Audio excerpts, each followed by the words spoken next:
To start my day, I will drink some warm water and then magmuni-muni nganong nalimtan og palit kagabi ang dumpling wrappers. Mas giuna pa ang yogurt kaysa dumpling wrappers. Hello everyone, Taja How. So ako ang tripping karong nga adlaw kay magbuhat og dumplings.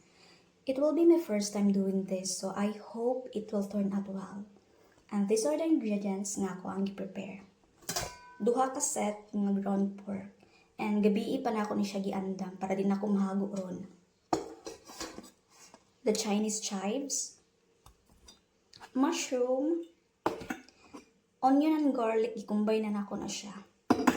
And then lastly, the dumpling wrap. Katawanan pa yun kay last night ng grocery me, nalimtan na ako ni siya. So ang ending, I need to go to the store earlier para makapalit ani. So let's do the mixing. Other ingredients I used are 2 pieces eggs para sa kada dumplings, soy sauce, oyster sauce, pepper, and salt. Pag mixing, gibana-bana rin ako siya nga dili maparat. Kay kaniya to ang nilutuan, dili maning tawon ni pang 5-star, pang Michelin, ambot sa na pag-pronounce, pang ordinary citizen ra maning tawon niya tong nilutuan. And then, kung walay lami, dili mabala ka. Kaya naman tay partner to the rescue, miingon og lami, bahalag walay lami ang nilutuan.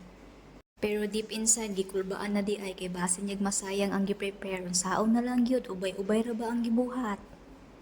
Ang giuna nako og mix kay ang Chinese chives.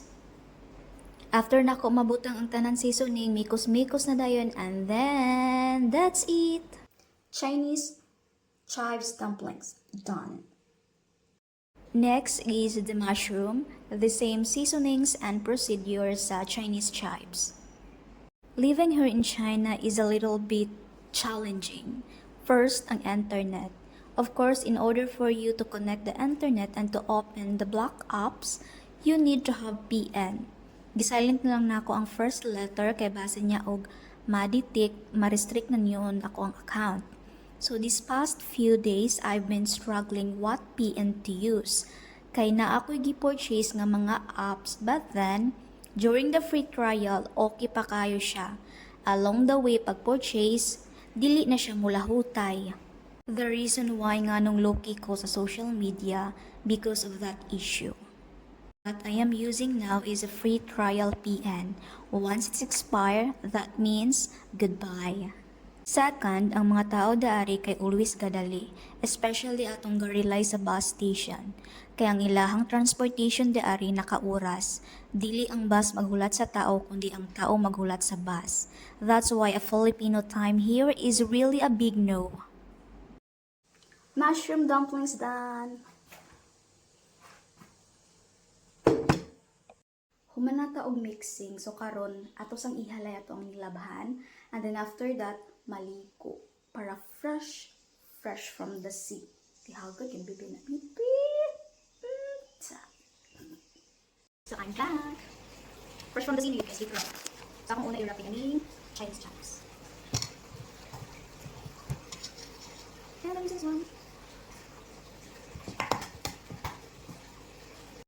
Most people here love to smoke and bisag asa sila mangluwa.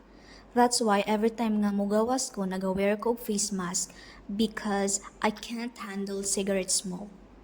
Lastly, if you are going outside and then mangayo ka og tabang sa ilaha, himala lang gyud nang naay mo assist sa imuha. Kaya mga tao daari, literal na mga cold, literal na mind your own business. Pero dili man sa hinuon tanan kay there are some people nga willing pud mo assist sa imuha. And in terms of payment, nag-rely pa ko sa cash kay dili pa kay ko master anang sa online like WeChat and Alipay. And finally, it's done. I made 50 dumplings today. Kay na short man ko sa dumpling wrapper, so 50 ra ko ang nabuhat. This is the Chinese chives dumplings and it is only 21 pieces.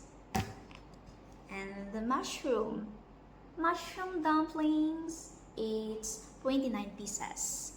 That's it.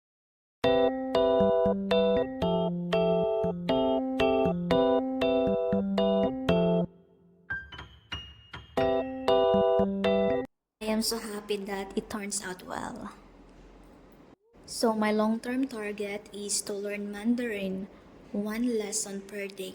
Pero depende na lang na sa level of difficulty. So I am doing a self-study kay every day, every lesson nga akong ma-learn, gina-practice po na ako na siya pagkagabi sa ko ang partner para ma-check niya kung sakto ra ba na ako pagka-pronounce. Kay ga-struggle gid ko sa ilahang tones. It is quite expensive kung mag-schooling ko og Mandarin.